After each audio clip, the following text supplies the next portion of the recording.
ఏం చేస్తాను నువ్వు? ఏం చేస్తాను నువ్వు? గణేష్ రాసావా? తర్వాత ఏంటి రాసావు? సంతోష్ రాస్తావా?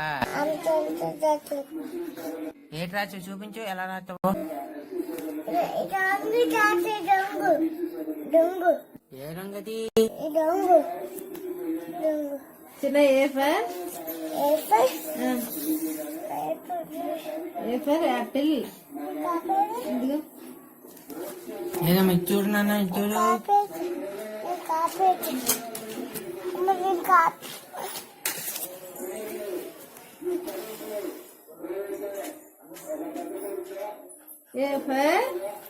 ఇవే చేస్తా నువ్వు? ఏది చదువుకుంటా నువ్వు? ప్లాంకా? చిన్న ఏ ఫర్ యాపిల్. ఏదమ్మా ఇది చూడు నాన్న, ఇది చూడు.